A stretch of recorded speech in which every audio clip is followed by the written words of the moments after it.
The La Follette City Council avoided a possible fireworks show last evening when it tabled the issue of misuse and abuse of city credit cards until next month. Councilman Bob Fannin suggested tabling the topic until next month in order to give council members, department heads, and the city administrator time to look at the credit card invoices from the past 2 years and to pay back anything that was not sanctioned by the city.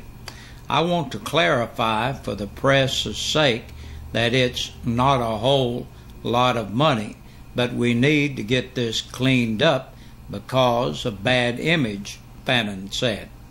He added that if not all the monies were paid back, then the council could make the decision to take it. Council member Stephanie Grimm asked if those that owed the money knew who they were. They ought to, Fannin said.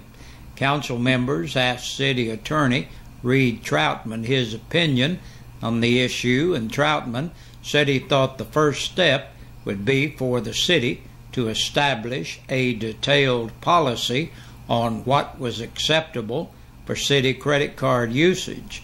Troutman added that he had not attended the workshop and was playing catch-up as far as the topic went. I agree, Mr. Troutman, but if you have current charges on the city credit card that have nothing to do with the city, then it needs addressed now, said Vice Mayor Joe Bollinger. So we need to collect the debt and then put a policy in place.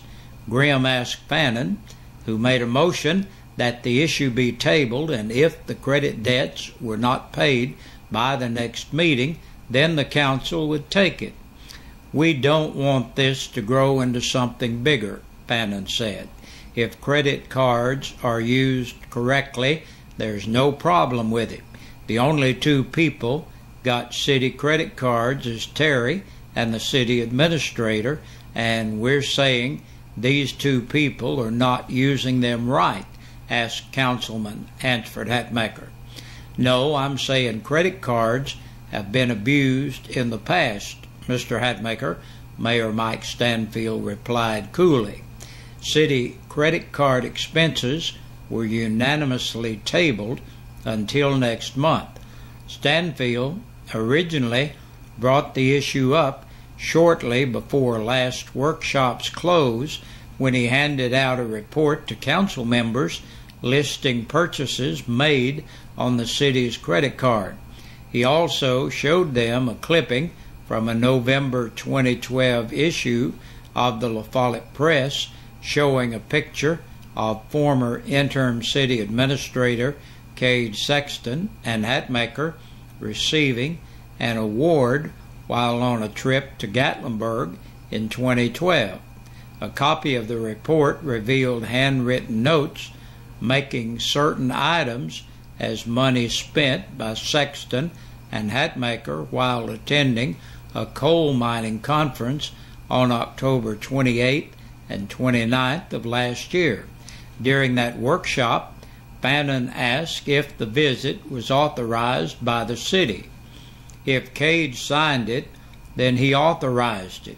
He was the city administrator at the time, Hatmaker said. The purchase made that had handwritten notations implying it was spent by Sexton and Hatmaker included $282.10 to Doubletree Park Vista in Gatlinburg for hotel rooms and $105.82 in restaurant food purchases, according to the copy of credit card purchases provided by Stanfield. Stanfield said he was disappointed the issue had not been resolved immediately and that it would go for another month. It's whatever the council wants, but if it's being abused, the money ought to be paid back, Stanfield said. Another agenda topic tabled till next month was Friday working schedules. Other business approved during the meeting was the appropriation of $2,000 to install fans in the library and recreation center restrooms to cut down on the smell. Jordan Reed was approved to be hired from a part-time to a full-time police officer on a starting salary of $26,520, and council gave the city attorney approval to file probate on 2 dilapidated houses in the city whose owners are deceased.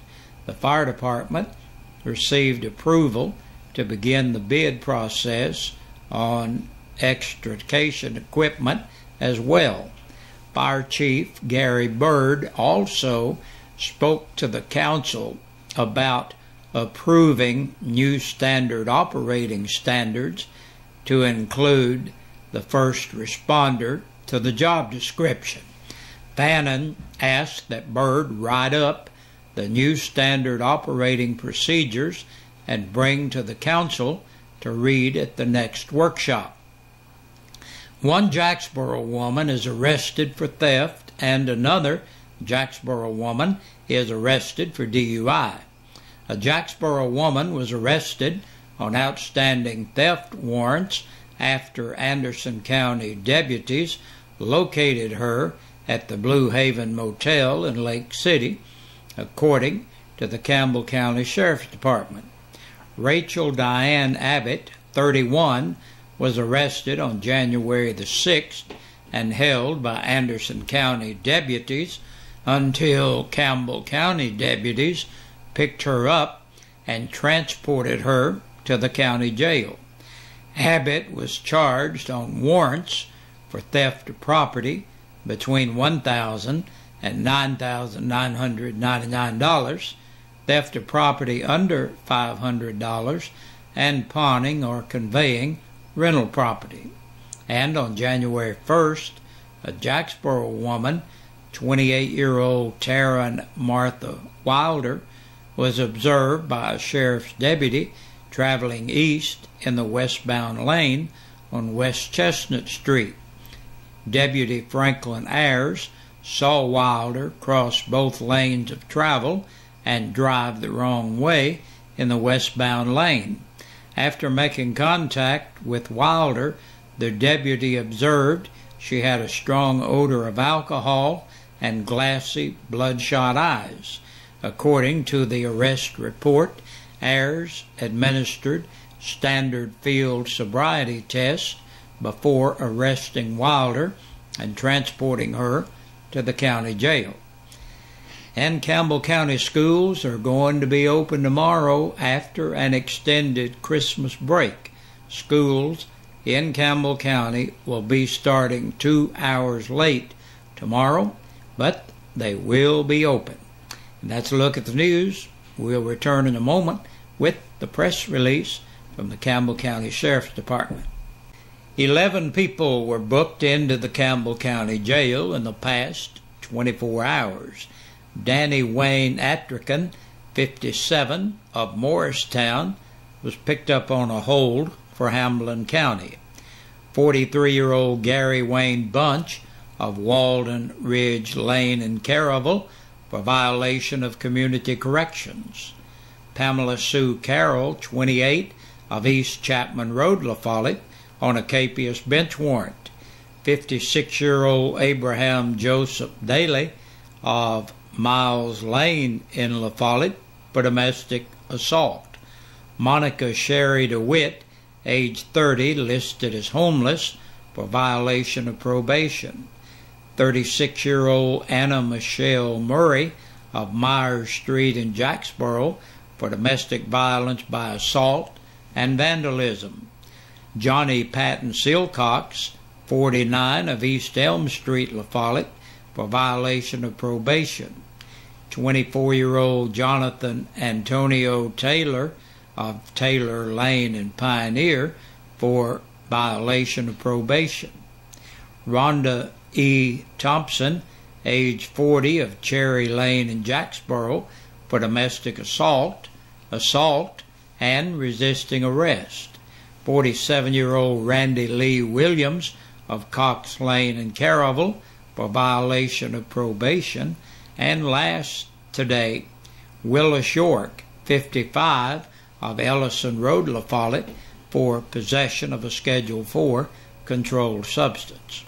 And that's a look at the news for this Wednesday. Thank you for joining us for the midweek edition, and be sure to join us again. We'll be back here tomorrow evening along about the same time. And welcome inside the Eastside Pizza and Deli and WLAF Birthday and Anniversary Club for this 8th day of January, falling on a Wednesday this year. Let's wish happy birthdays to Kay Crutchfield, celebrating today. Happy birthday, Kay. Felicia Williams also is celebrating today on this 8th of January. Angie Fowler is it's her special day today. Happy birthday to you, Angie. Weimer Shirini celebrates today as well. Weimer, hope you're having a good birthday. And a belated happy birthday from yesterday to Grant Rector. Grant turned the big 16 years old on Tuesday.